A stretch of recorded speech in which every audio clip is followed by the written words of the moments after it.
Hi guys, welcome to my second video from Warsaw. In this video, I will go to a local supermarket to check out the prices, explore historical parts of Warsaw, including its Soviet heritage, and share my experience attending a stand-up show.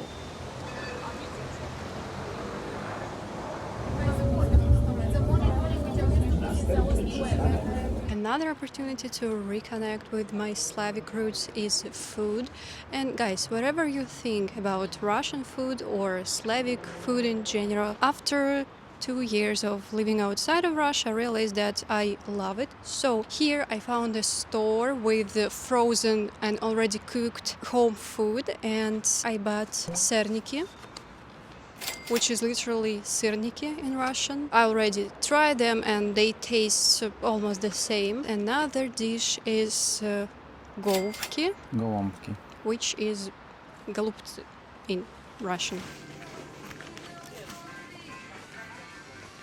Okay, so now let's explore the Polish grocery store. It's called Biedronka and it is a discount store. And here I wanted to find Polish dumplings, pierogi, and I was shocked when I saw that there is a type called Russian pierogi. I was surprised to see anything about related to Russia here, not in a negative light, but just to secure myself, I decided to not take this type, but I took a pierogi z mięsem, which is a pierogi with meat. And here it says super cena, which is like super price.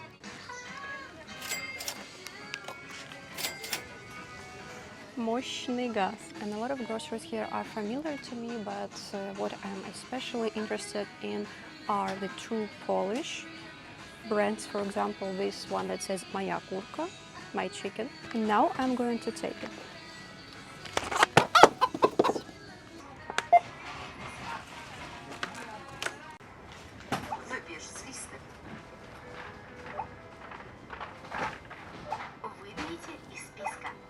So these pierogi, eggs and tomatoes cost me approximately $6 US. Is it cheaper or more expensive than in your country? And now let's find something for dessert.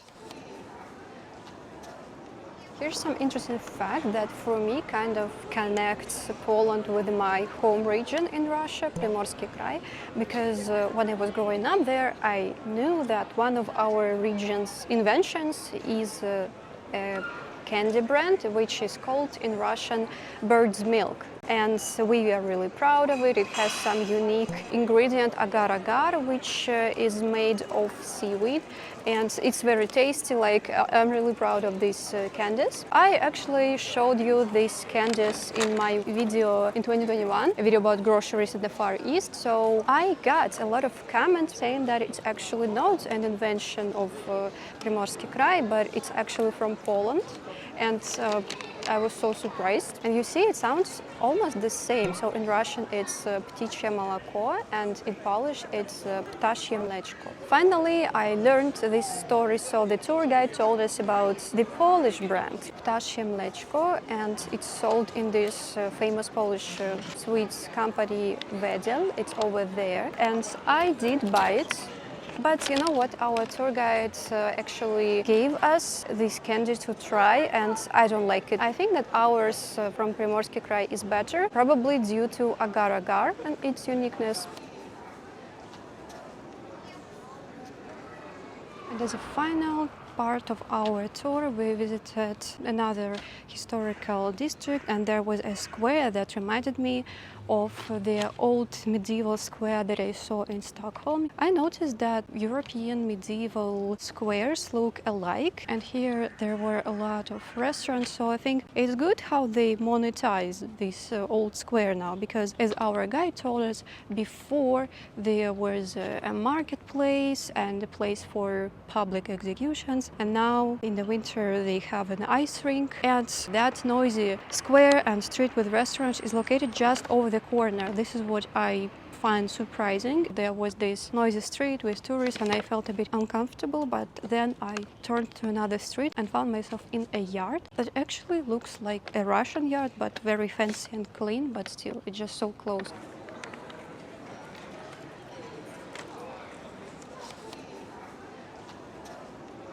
Another thing that is unusual compared to the previous European countries I visited is that here I don't see rainbow flags, and it's surprising because I'm already used to Berlin and especially that Schöneberg district. I'm so much used to seeing the LGBT flags now, so I even feel uncomfortable because if there are no such flags, it means that probably if businesses put these flags over their windows, some vandals will destroy it. It's pretty sad to think about the reason why there are no rainbow flags.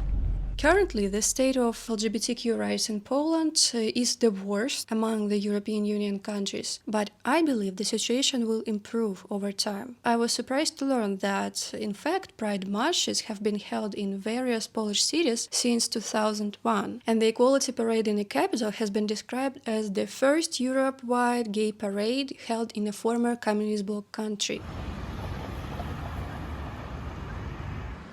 Wow, this is some purely Soviet architecture over here.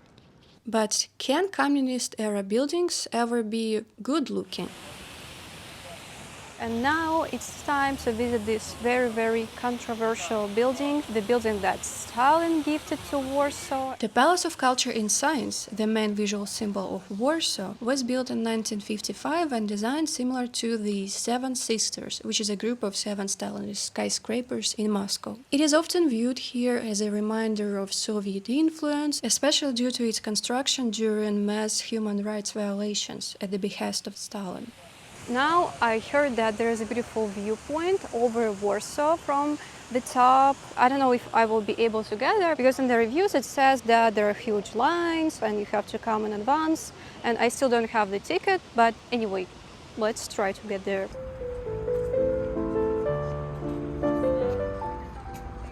This 42-story building houses the city council, theaters, museums, cinema, offices, a university, and a large swimming pool.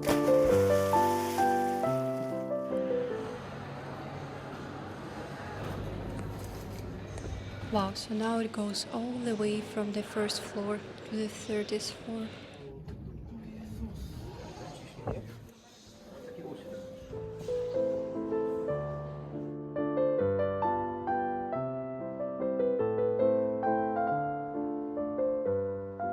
Probably for the Soviet times, oh my god, it's moving so fast. For the Soviet times, this building was a novelty. It was built like 80, 70 years ago.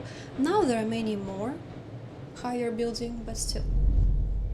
In my previous video, I told you about a Polish taxi driver who told me that he studied Russian during his school years. And in the video I said, I don't know, was it still the Soviet Union or its remainings? Meaning that I don't know if he studied before or after USSR collapse. But I got many comments accusing me of saying that Poland was part of the Soviet Union. Of course, I knew that it was not. I only meant that Poland was a Soviet-aligned country.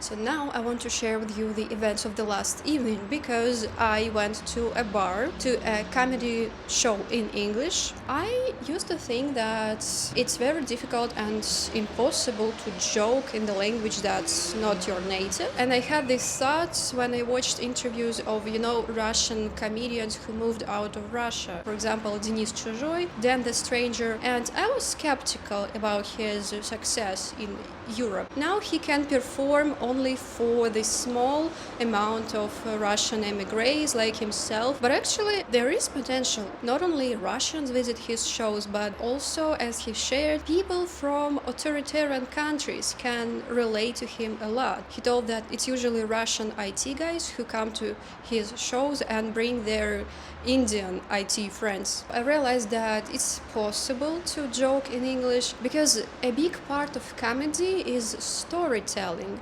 It is how you present the story. And what's also important is your charisma, your talent, how you speak to people. But yeah, returning to yesterday's event, there were no Russian comedians, but comedians from Brazil, Poland, Canada, Zimbabwe, and India. And since I came late, I had to sit in the very first row, actually at the table with a guy who I didn't know before, but We had some short conversation before the show. I don't like sitting in the first row because usually comedians talk to you. And then the show started, and the first comedian, he was from Brazil, asked people from the crowd, like, where are you from? They said Portugal, Ukraine. And he said Slava Ukraini, and everybody clapped. And I was like, damn, if after this he asks me, it will be very awkward. He did ask me, what about you? Where are you from? I said Russia. And he was like, I did feel the tension in the crowd. And he said something like, okay, I visited Russia 10 years ago. It was nice, not anymore probably, haha. So everybody laughed, I laughed. But here I want to clarify that I'm not scared of